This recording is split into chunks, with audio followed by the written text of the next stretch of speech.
자, 오늘 본문 말씀은 로마서라는 이 로마 교회에 보낸 편지가 원래 원제인데 이 편지의 서두 부분에 해당합니다.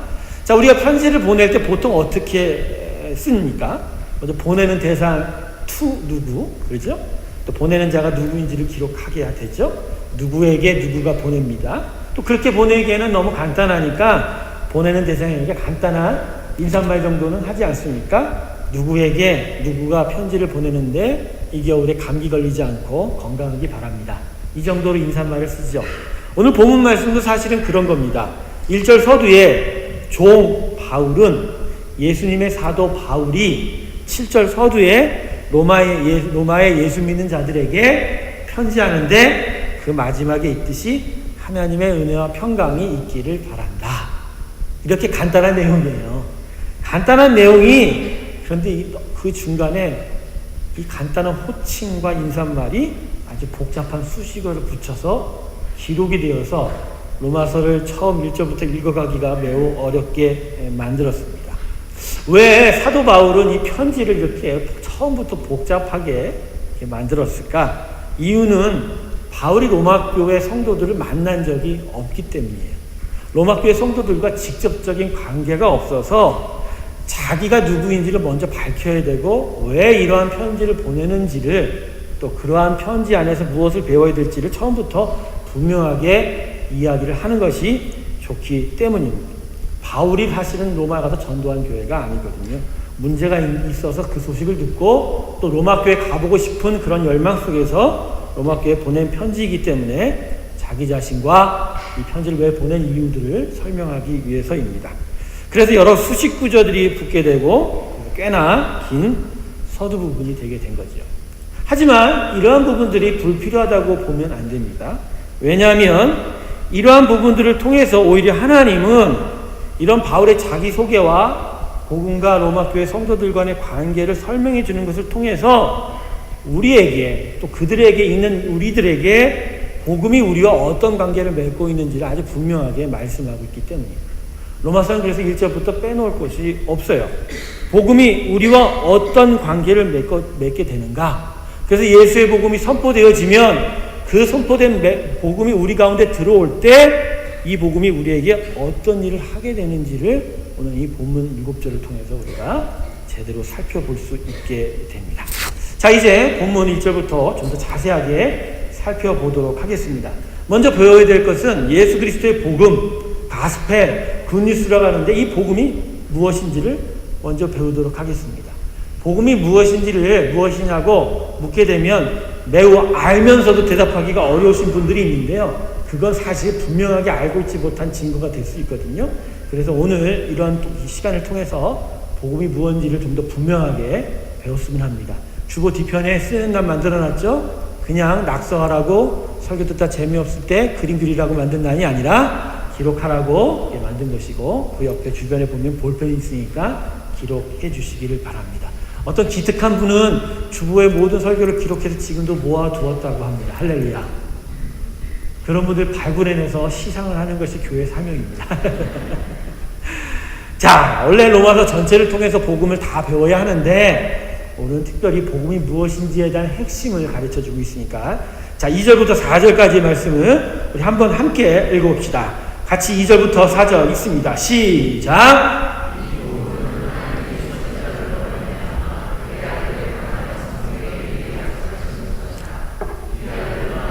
육신으로는 다윗의 혈통에 사셨고 성결의 영으로는 죽은 가운데서 부활하여 능력으로 하나님의 아들로 인정되셨으니 곧 우리 주 예수 그리스도시나. 자, 2절부터 이 복음은 누구에 관한 것이라고 이야기하고 있죠? 아니, 2절만 보면 그의 아들, 그죠? 근데 그 아들을 4절에서 뭐라고 얘기하죠? 뒤에 곧 우리 주 예수 그리스도라. 그러니까 복음은 뭐에 관한 이야기예요? 예수님에 관한 이야기다. 그래서 복음이 뭡니까? 그러면 그냥 단답으로 대답하셔도 돼요. 2자로 뭐라고요? 예수. 3자로 뭐라고요? 예수님. 6자로 우리 주 예수님. 9자로 우리 주 예수 그리스도 이렇게 얘기하고 있는 거죠. 말장난 아님이 다 의미가 있기 때문에. 자, 그렇다면 이 2절에 얘기하는 그 아들 그래서 그것이 예수 그리스도이신데 이게 구체적으로 누구냐? 이걸 지금 3절과 4절에서 설명을 하고 있는 거예요. 자, 3절 보세요. 조금 어려워지는 것 같지만 잘 들으시면 돼요. 육체로는 다윗의 혈통으로 나셨고, 즉 다윗의 혈통으로 나셨다 이 이야기예요. 그죠? 다윗의 혈통으로. 자, 4절 상반전에 뭐로죠? 성결의 영으로는, 성령으로, 영적으로는 성령의 능력으로 인하여 죽었으나 부활하셨다. 이 얘기는 기본적으로 이 두 가지를 포함합니다. 첫 번째, 그분이 다시 사셨다라는 것을 통해서 그가 예수님이 십자가에 죽었으나 3일 만에 다시 살아나신 것을 이 여기 안에 이미 포함시켜 놓고 있는 거고요. 좀 더 중요한 것은 그래서 이분이 누구라고? 다윗의 혈통으로는 인간이시며 그러나 성령의 잉태로 태어나서 우리에게 오신 하나님의 아들 바로 하나님이시다라고 우리에게 가르쳐주는 것입니다. 그래서 복음에 대해서 가장 분명하게 가르쳐주고 있는 성경의 전체적인 말씀 중에 분명하게 말씀은 로마서 1장 3절과 4절이죠. 그분은 인간이시나 그러나 하나님이시며 우리를 위하여 십자가에 고난받아 죽으셨으나 3일 만에 다시 살아나셨다. 할렐루야. 그래서 이 3, 4절이 너무나 중요한 거예요. 그래서 이 3, 4절만 외우고 있거나 이것을 분명하게 알고 있으면 누가 우리에게 또 우리 스스로에게 복음이 무엇인가 물어보고 대할 때 아주 분명한 답을 할 수가 있게 되는 것이죠. 근데 여러분 지금 혹시 뭐가 이렇게 복잡해? 왜 하나님이 이렇게 복잡하게 복음을 우리에게 주셨을까? 라고 생각하시는 분들이 꽤 많으실 거예요. 복잡하죠? 아, 인간이면 인간이지. 안 그래요? 또 하나님의 아들은 뭐예요? 또 하나님은 뭐냐 이거죠. 그죠? 사실 이게 너무 중요한데 초대교회 시절 특별히 중세가 시작되기 전 4세기 동안 이분의 인성, 신성, 삼위일체 논란으로 4세기 동안 싸웠어요. 그러면 수많은 이단들을 쳐내가면서 수많은 사람들이 이단 속에서 박해를 받고 핍박을 사실 옳은 핍박과 박해를 받게 된 것이죠. 그러나 그 과정 속에서 세워진 하나님의 비밀이자 하나님의 복음의 핵심인 것이죠. 그분은 사람이시나 하나님의 아들이요 하나님이십니다. 할렐루야. 이걸 우리가 고백하게 되는 것이죠. 복음이 복잡한 이유는요 다른 게 아니에요. 우리의 죄와 타락 때문입니다. 왜 인생이 복잡하냐고, 왜 우리 삶이 이렇게 복잡할까요? 라고 우리 스스로 되묻게 되기도 하지 않습니까? 그럴 때 항상 대답은 나 때문이야, 우리 죄 때문이야, 우리 타락 때문이야 라고 대답하시면 됩니다.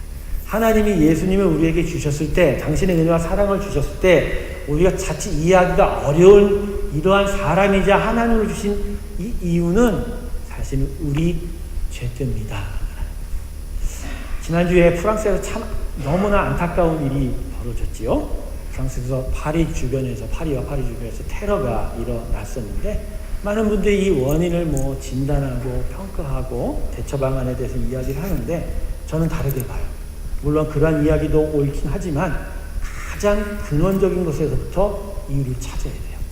원인은 다른 데서 찾으면 안 됩니다. 그러한 일들이 일어난 이유는 이 땅이 원래 죄가 많아서 우리가 죄인이어서라는 것입니다. 제가 여러분에게 가르쳐드렸죠. 우리가 죄를 저질러서 죄인이 아니고 죄인이어서 죄를 저지른다. 분명하게 깨달으십시오. 내가 죄를 저질러서 죄인이 아니고요. 내가 죄인이기 때문에 죄를 저지르는 거예요. 그러니까 이 땅은 죄가 없이는 운영이 되지 않는 땅이에요. 그나마 하나님이 이래저래 막으셔서 이만큼 살고 있는 거지 이 땅은 죄로 가득 찼다라는 거죠. 저는 묵상을 해요. 왜 자꾸만 이런 부분에서 이런 묵상을 여러분과 나누냐면 이 복음이 우리에게 들어온 이런 배경을 여러분과 설명하려고 하는 거예요. 왜 이러한 안타까운 테러나 이러한 많은 사람들이 살상되는 일이 나타나고 왜 하나님은 이러한 일을 막지 않으실까? 제가 묵상해 본 결과 깨닫는 건 결국 이 땅에 죄가 가득하고 우리가 죄인인데 이걸 깨닫지 못하는 거거든요. 그러니까 이러한 일들을 통해서 이러한 죄들 때문에 우리가 결국 그렇게 우리가 무고하게 죽어가고 고통스럽게 죽어가고 아픈 일들을 당할 수밖에 없구나. 아, 우리의 죄 때문에 이러한 거구나 라고 이 죄에 대해서 애통하게 됩니다. 그렇게 애통하면서 죄를 근원적으로 해결할 예수 복음을 바라보고 찾고 쫓게 하시려고 하나님이 세상의 일들 속에서 이러한 일들을 허락하신다라는 것입니다. 하나님이 허락하셨다는 것은 그분이 시작했다는 것이 아니라 인간이 그 죄로 말미암아 이런 악한 일들을 할 수밖에 없는데, 이번 경우에는 막기보다는 오히려 이런 사태를 통해서 보다 더 예수 그리스도의 복음이 필요한 것을 깨닫게 하시는 섭니다라는 것입니다. 그래서 여러분, 하나님 만나고 싶어 하시죠? 여러분, 하나님 만나고 싶으시죠? 하나님 만나기 원하시죠? 하나님 만나려고 하신다면 자신의 죄부터 먼저 애통하십시오. 나 자신의 죄인됨과 나의 타락됨을 애통하는 순간 하나님을 만나게 됩니다. 내 자신의 연약함과 내 자신의 무능력을 고백하는 순간 하나님이 내 심령 가운데 들어오십니다. 할렐루야. 우리가 요한복음 요새 묵상하고 있죠. 요한복음 초반부부터 여러 율법의 학자들과 관원들이 나옵니다. 나다니엘이 나타나고 니고데모가 나타났습니다. 그 시대 그 사회 배경에서는 참으로 지식인이었고 구약 성경을 잘 알았고 하나님을 잘 알고 있었다고 자부할 만한 사람들이었어요. 그리고 그 시대 사람들이 인정했습니까? 하지만 하나같이 다 하나님으로부터 깨졌습니다. 교훈을 받았습니다. 예수님이 지체 가운데 있었어요. 왜요? 자기 자신의 죄인됨은 그들이 인정하지 않았기 때문이죠. 그러나 예수님께서 그들에게 결국은 무엇을 얘기하죠? 자기 자신을 부인하고 나로서는 할 수 없는 것에 대해서 알게 하신 거죠. 그 순간 그들이 하나님을 만나게 되는 것이죠. 성경 말씀에 나타났지만 나다나엘과 니고데모는 주님의 아주 훌륭한 제자가 돼요. 그는 자신의 목숨을 들여 하나님의 복음을 세상 끝까지 전하는데 이바지했다라고 전해지고 있습니다. 결국 하나님을 만난다는 것은 내 자신을 죽이는 일, 내가 누구인지를 깨닫는 일, 내가 죄인됨을 알게 된다. 여러분, 그래요. 그래서 여러분, 이 복음, 오늘 3, 4절의 이 복음은 우리에게 죄에 대한 이야기를 분명하게 짚고 넘어갑니다. 사실 이 본문 말고도 사실은 이제 로마서 1장 18절부터 이 죄에 대한 이야기들이 계속적으로 이어지는데 오늘 좀 더 심플하게 정리를 해드릴게요. 왜 예수님이 이렇게 복잡하게 오실 수밖에 없는가? 우리가 죄인이어서 그 죄에 대한 대가는 하나님의 공의의 법칙에 의해서는 죽음이에요. 그래서 우리는 죽어야 돼요. 그런데 하나님이 우리를 사랑하시거든요. 그래서 우리를 사랑하기에 죽기 원치 않으시거든요. 그런데 여전히 우리가 죄 가운데 있기 때문에 죽을 수밖에 없죠. 그래서 하나님이 우리 대신 우리의 죄의 대가를 치를 제물을 이 땅에 보내신 거예요. 근데 우리가 너무나 큰 죄를 다 저질렀기 때문에, 그리고 모든 인류의 죄를 대신해야 되기 때문에 그 제물은 흠이 없어야 돼요. 흠이 없는 존재여야 돼요. 완벽하게 죄 없는 존재가 죄의 대가로 희생 제물이 될 때 그 완벽한 희생 제물로 인하여 하나님의 용서가 이루어질 수 있거든요. 그런데 이 세상에 흠이 없는 존재가 어디 있어요? 아담의 타락 이후로 모든 피조물들도 다 타락됐는데 결국은 흠이 없는 존재는 누구예요? 이 땅에 하나님밖에 없잖아요. 하나님만이 거룩하잖아요.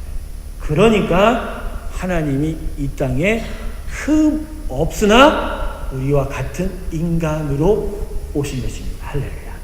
그래서 그분이 흠 없으나 우리 죄를 다 뒤집어 쓰고 십자가에서 아무런 변명하지 아니하고 우리 죄를 위해서 십자가에 죽으셨다라는 것입니다. 할렐루야. 그래서 그분이 하나님이 인간으로 오실 수밖에 없다라는 거예요. 이게 분명하게 자리가 잡아야 돼요. 그죠? 그리고 그렇지만 죄에 대해서 죽은 것만으로는 부족합니다.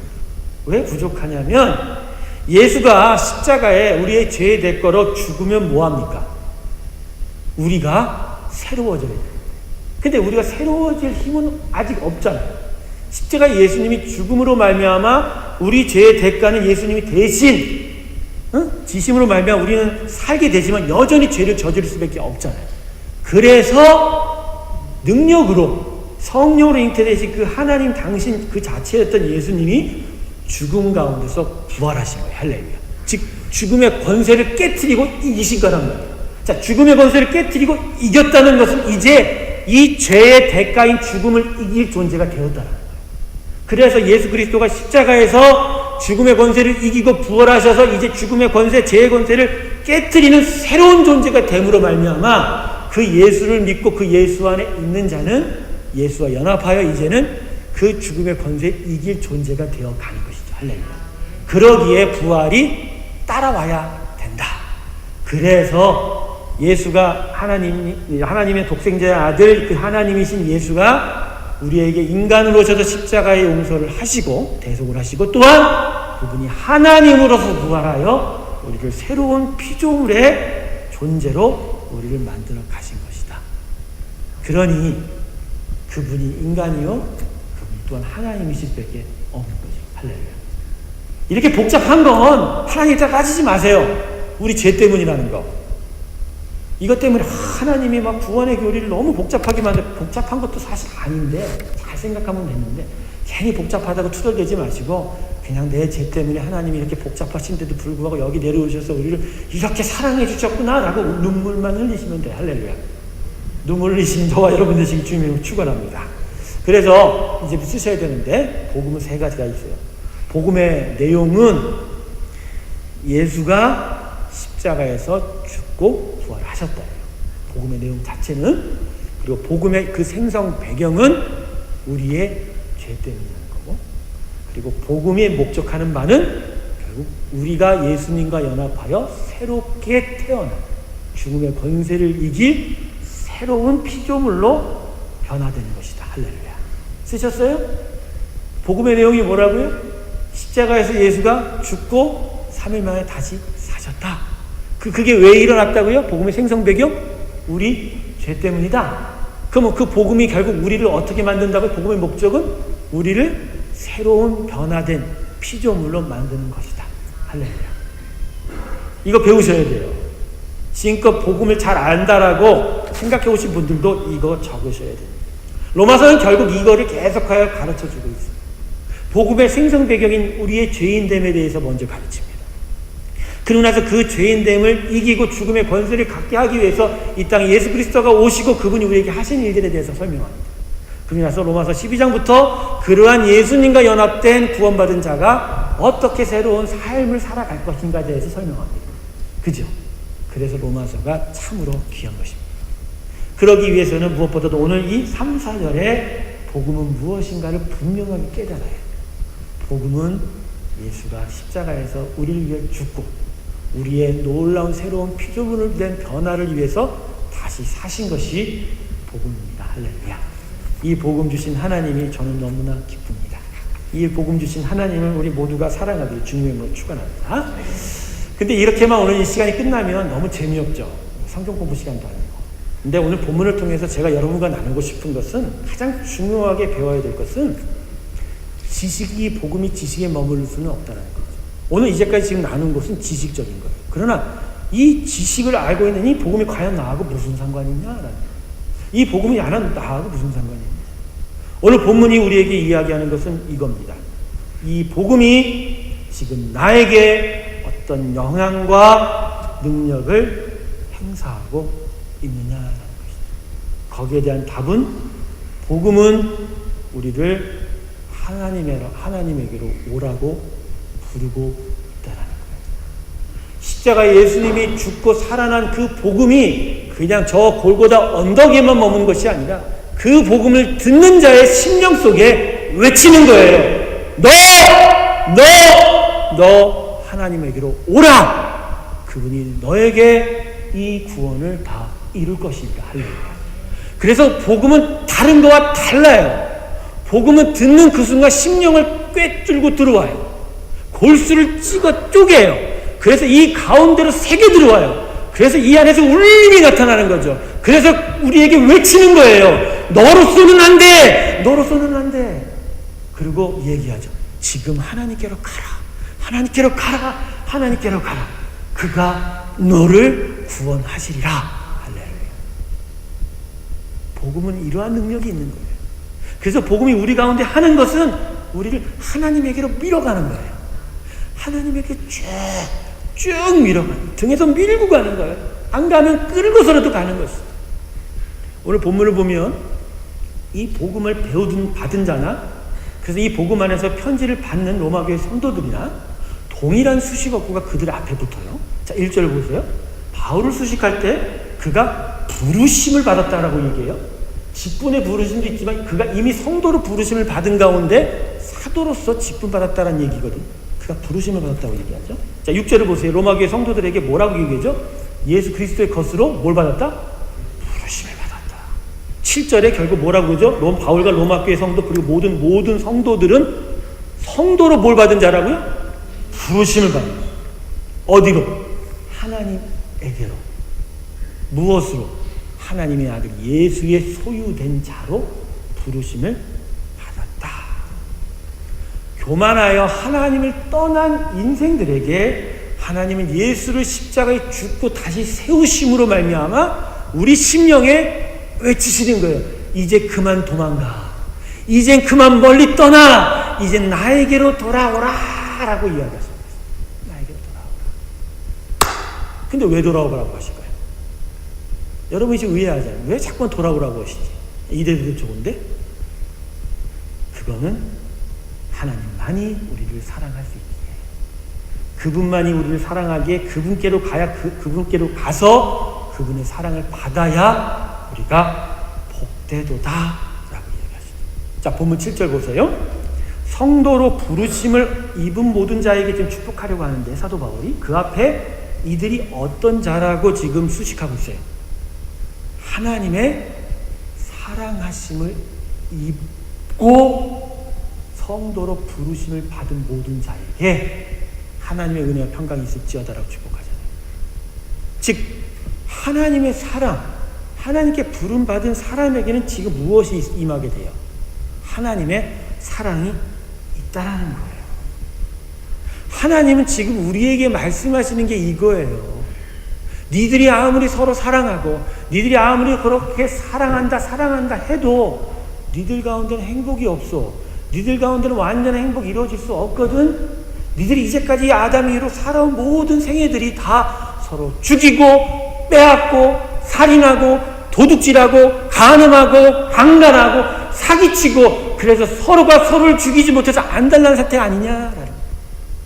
그런데 완전한 행복의 일들이 나에게 있거든. 나만이 너희를 사랑한다. 나만이 여전히 너희를 사랑하니까 내게로 오라라고 지금 외치시고 계시다. 복음은 그냥 지식이 아니에요. 그것을 들리는 그 순간 하나님이 날 사랑하고 있구나라고 내 속속에 진동이 일어나는 거예요. 그래서 그 사랑이 나를 끌어당기는 거예요. 그래서 그 사랑 가운데로 나아가는 것이 복음의 역사요, 복음의 능력입니다. 할렐루야. 복음이 우리 가운데 일하는 것이죠. 탕자가 집을 나갔어요. 아버지 재산 분할해달라고. 그것도 참 안 될 일인데 나갔어요. 다 탕진했죠. 그러다가 어느 순간 집에 가면 아버지가 그래도 종으로 삼을 거야 라고 집으로 되돌아갈 것을 결심하게 되지요. 근데 여러분, 그 비유에서 그래도 그 아들이, 그 둘째 아들이 집으로 되돌아가게끔 만든 가장 큰 힘이 뭐냐고요? 아버지에 대한 기억이에요. 아버지가 여전히 날 사랑한다고. 내가 아버지 재산을 다 탕진했어도, 그래서 아버지를 그 사회, 그 마을에서 가장 창피하게 만든 자가 나였어도, 근데 내 아버지는 날 사랑할 거야. 사랑할 거야. 그래서 탕자가 집으로 돌아가는 거야. 복음은 그렇게 우리를 하나님께로 밉니다. 할렐루야. 하나님 앞으로 밀어가는 거예요. 그게, 그래서 복음은 하나님 사랑의 유일한 능력입니다. 할렐루야. 하나님의 사랑이 어디 있냐고요? 이 복음 안에 있어요. 예수가 죽고 십자가 다시 사신 게 무슨 사랑이냐고요? 아니거든요. 그걸 통해서 우리 심령에 올 때는 거기 한 말이 더 붙여지는 거죠. 내 아들을 죽이면서까지, 그리고 다시 살리면서까지 난 너희들이 내 앞으로 오기를 원해 라고 이 심령 가운데서 진동하게 되는 것이죠. 할렐루야. 복음이 오늘 여러분과 상관이 있으십니까? 복음이 오늘 여러분 신령 가운데 나 하나님께 계속하여 오라고 말씀하고 있어요. 복음이 그래서 여러분 삶 속에서 정말 하나님 앞으로 나아가야 된다는 그 귀한 영적 메시지를 여러분의 마음 속에서 지금 진동하게 하고 있냐?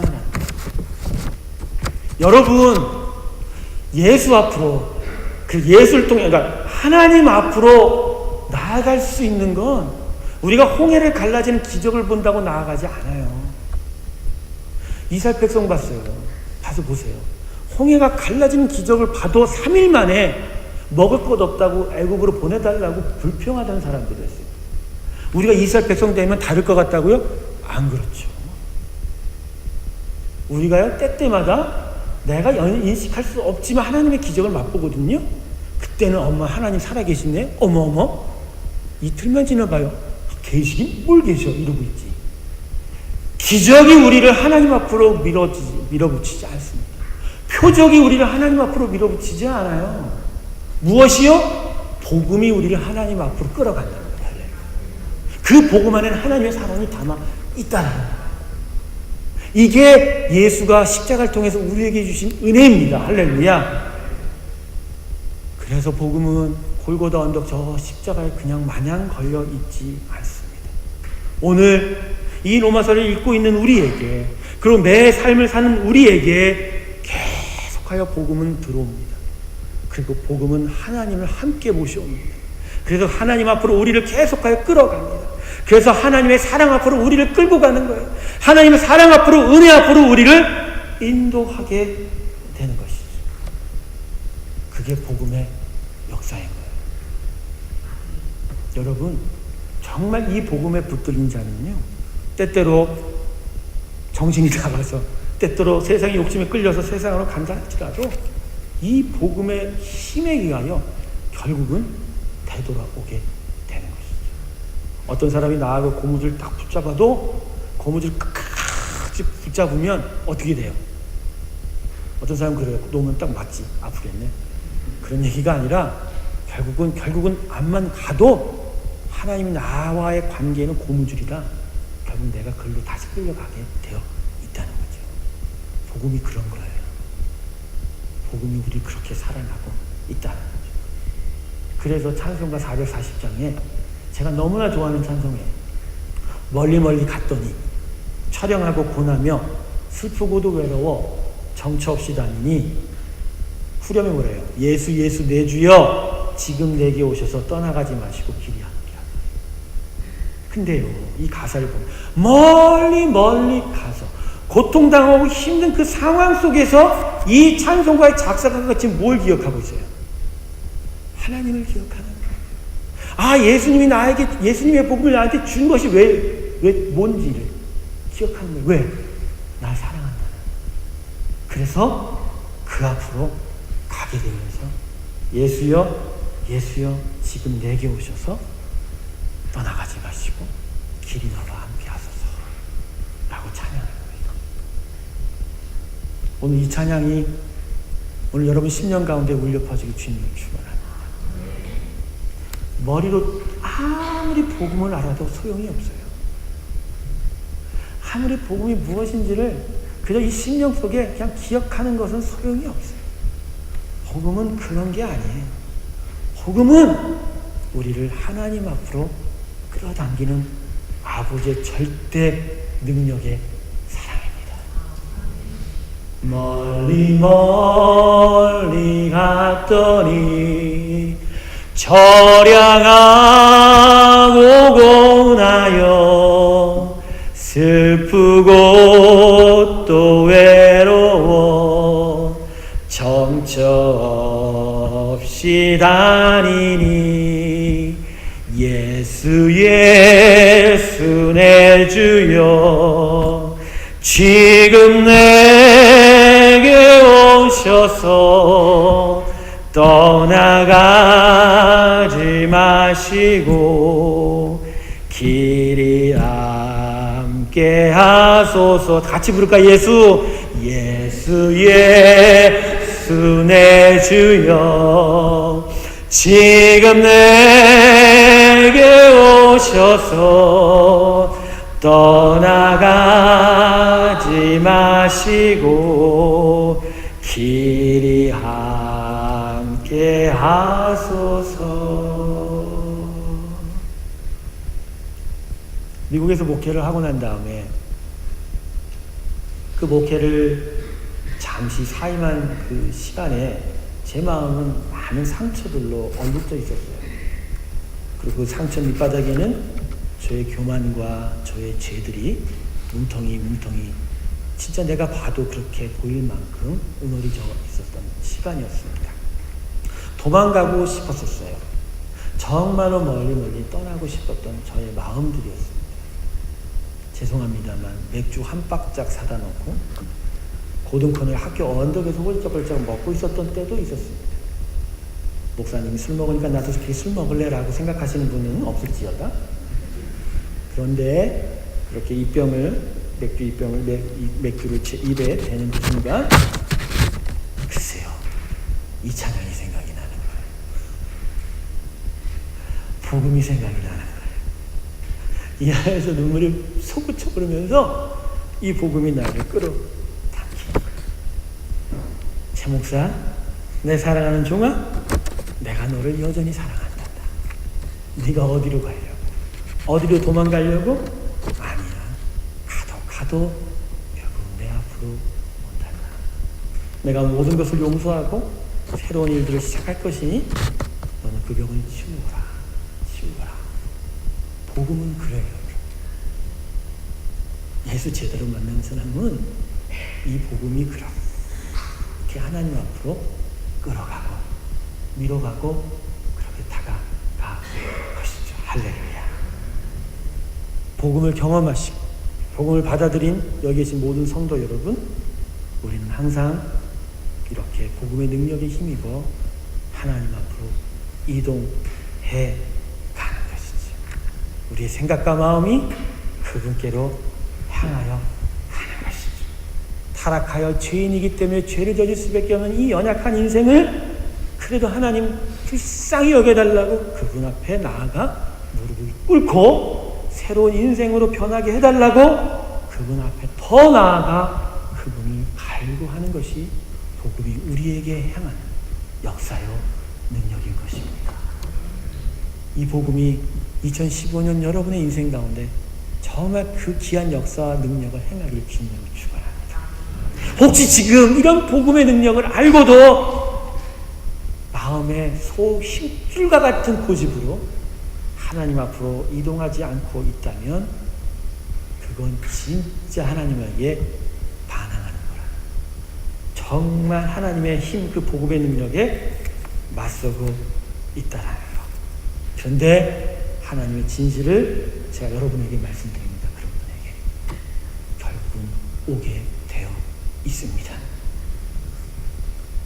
야곱처럼 환도포의 힘줄이 끊어진 채 올 것인가?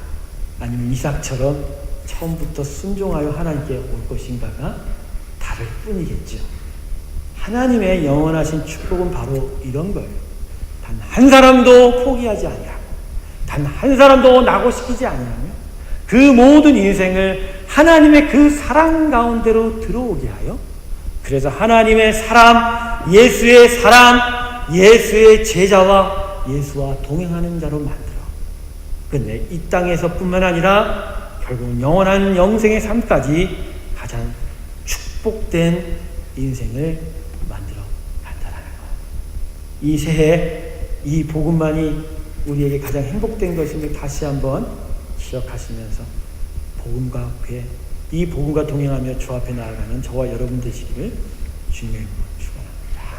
아멘. 말씀을 마치겠습니다. 그러기에 예수 그리스도의 복음을 배우고 그 복음 안에서 하나님께 예배하는 이 교회, 우리의 신앙의 생활은 그러기에 이제 나의 생각, 나의 이익, 나의 관심으로는 이루어질 수가 없는 거예요. 그분이 끌어당기기에 그분의 삶을 배워야 하고 그분이 인도하기에 그분의 길을 따라가야 되고 그분이 책임지기에 그분께 전적으로 순종해가는 삶이 우리 삶에 나타나게 되어 있는 것이죠. 그러게 여러분, 2015년 제가 지난주에 축복했지요. 예수를 의지함으로, 하나님을 의지함으로 정말 강성한 인생이 시작되는 하나가 되기를, 그 강성한 인생이 시작되는 이 새해 벽도부터 여러분 다시 복음의 이 능력을 믿고 복음을 붙들고 나아가야 될 줄로 믿습니다. 이 귀한 일들이 저와 여러분 가운데 있기를 주님으로 축원합니다. 기도하겠습니다. 감사하신 하나님,